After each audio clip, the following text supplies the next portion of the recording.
Can I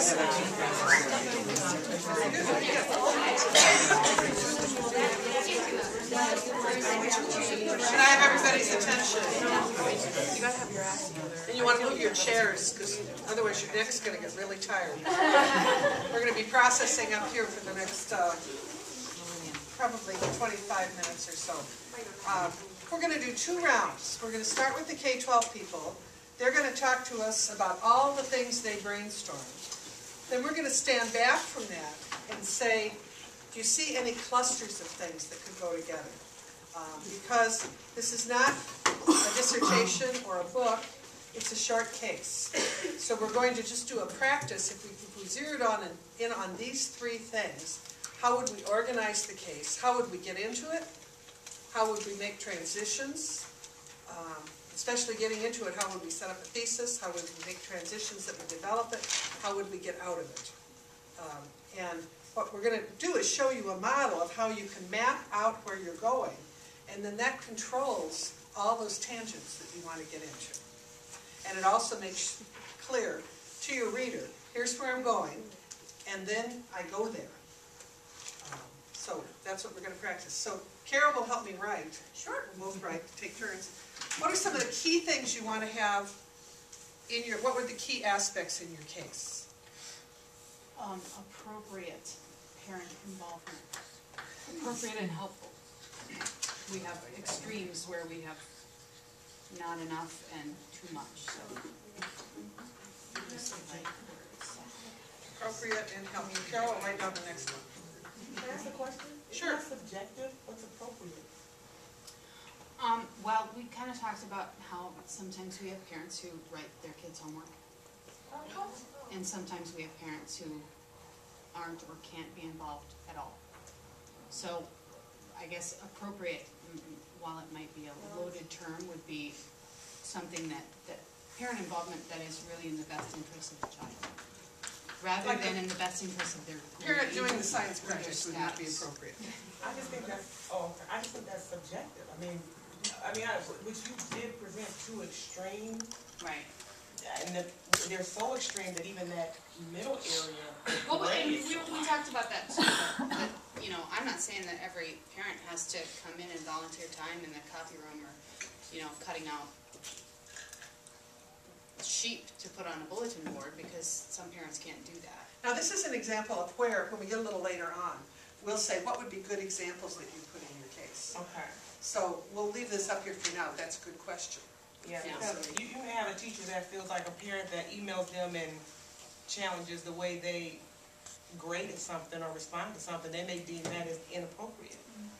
We weren't really thinking that. We were thinking more of, like she said, in the best interest of children. So if you're emailing the teacher and challenging how something is being graded, you're not challenging it because you want your child to get an A, but you're challenging it because you're looking at the criteria and you feel like they met it. That's appropriate. But if you just want your child to have an A in every class because it's your child, it's inappropriate. I understand, but what I'm saying is when you have a term appropriate, that when it's subjective like that, it's left open to whose interpretation or definition. Right, and what we're going to do is encourage you to give concrete examples so that question's not left hanging. Right. Okay. This is just shorthand for now. And what we're really doing is brainstorming. Okay? Another? Carol will write it. We would like to change some of our colleagues. So that way, I mean, that, well, what about your colleagues? Would you like your school, how would you like your school marked by collegial interaction? Well, we would like everybody to share the same vision or to work towards the same goal. Because you have people who are all on the same page, and then you have a couple that aren't, and it's hard to get them to come to your side of, I mean, because, you know, research and all the things that we know are good for kids, and you bring that up to them and say this is good for kids, and they're still back in their old school, you know, no, I'm going to give them the worksheet, and it's like, this is good for me. Yeah, because it's easy for them, and it's like you need it to be best for the kids, not what's best for you. Okay. Another one? Just jump in. We said more technology in the classroom as a tool to help students learn. So, like, for myself, I would love to have a smart board in my classroom.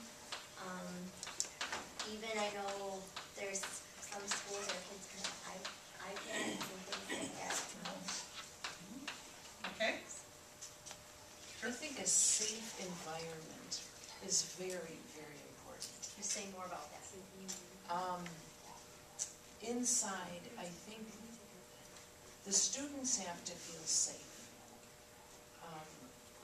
Whether that's an increase in security, I mean, you think about the schools now, I think the initial entrance, if I were a parent, I don't necessarily want to see police in my kids' hallways.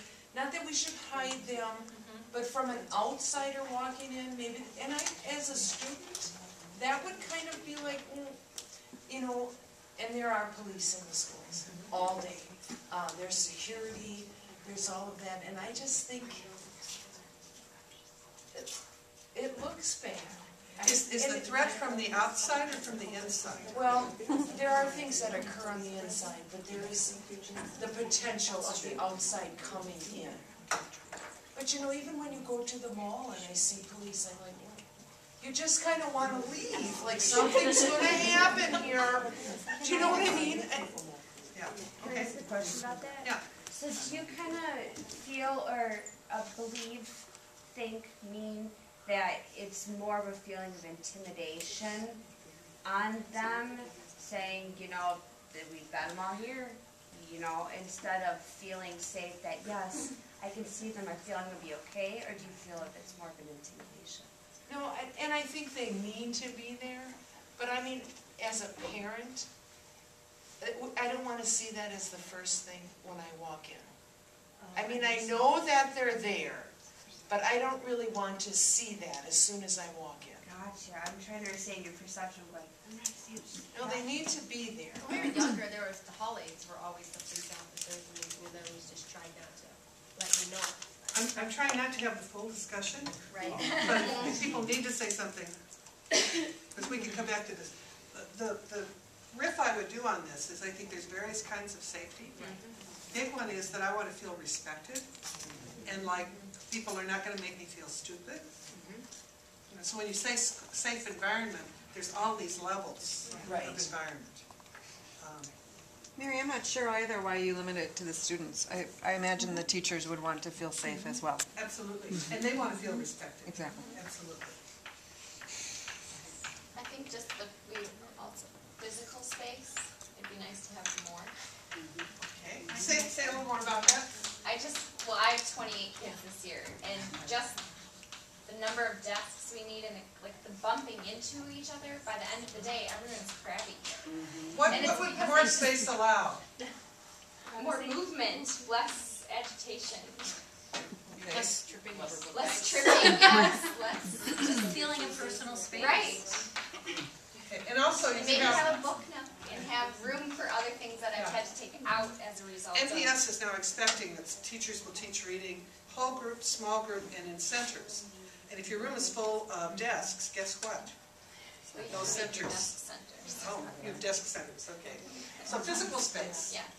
And don't think too narrowly here. Don't think about, I just want a bigger classroom to do what I'm currently doing. Yeah, but if I had a bigger classroom, I could do this. what else could you do? Scott? I have a few things that I feel are important, especially in the schools that I've taught at, and I'm going to kind of throw all these out there because they fit in the same category. Really having a clean room, having inviting furniture, having something that really, your room smells good. I guess for my students, I want them to feel as they're coming into a place where learning can happen, that first impression. And I think that if even that first impression, whatever kids you deal with, you know, they come in and they know just by looking at it that you need, you know, you're here, we're here to learn, and that's it. You know, there isn't some boring, smelly, musty room that the kids feel like, why am I here? This is, you know, so for me, I always want to, you know, for me specifically, I want my room clean. I don't like anything out of the ordinary. I want plants and the room to smell good, and I really would enjoy matching tables and desks that aren't falling apart, but hey, I'll get around that with other things, but I think that's huge for the kids, that impression that they're important.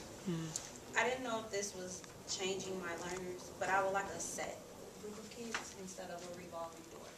So I don't know if that's considered changing my students. But I feel like I have a revolving. What would it take to not have a revolving door that you have control of? Oh, you want me to answer that? Because I have no answer. Are you like a kindergarten, first, second, third, fourth, fifth Sixth teacher? through eighth. Sixth grade? Would you want, Seventh and eighth. okay, would you like to have all sixth, seventh, eighth grader in the same class in your room for No, I don't mean that. I She mean, means I can start with 10 mobility. kids in September, and by October, I have a new set of 10 kids because they've gone to different schools and new ones have come in. So that's what I mean by revolving door. What you could do is you could have busing through your school that no matter where the kid moved, they would be able to stay. If you just say, I want a group of kids that won't move, you're changing who the kids are. But if you say, my school's going to provide services that will allow my students to keep coming to my school regardless of their, unless they move out of the state. You know, but what people do is they move. Is your class set up to function like that? Is it that they're only supposed to be there like an interim No, or short term? MPS has a revolving door, so a kid, and because we're neighborhood schooling, if kids move or whatever, they can't come to the school, or you might have parents who decide that their kids don't want to go to that school anymore, whatever. So we have a constant revolving door, so 3 weeks into the class, I can get a new student. A day after, before school, the class ends, like, I just got a new student yesterday. So the quarter See, is I would gonna say, end in 3 weeks. if you're able to establish really good relationships with parents, if you have a welcoming atmosphere, and if you provided busing in case kids move, you'd be a whole lot more likely to keep your kids. Some of this is related to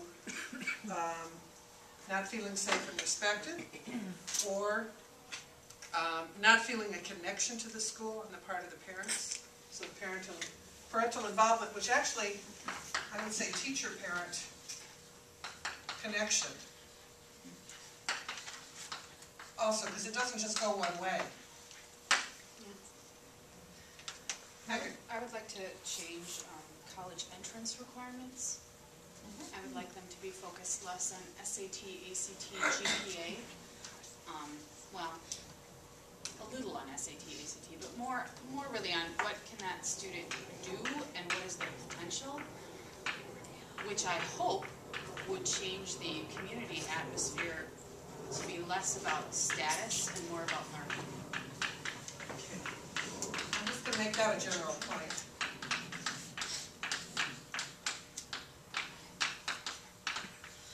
Because we talked about that earlier today. Is the focus on learning, or is the focus on things that might be measures of learning but that get disconnected from that?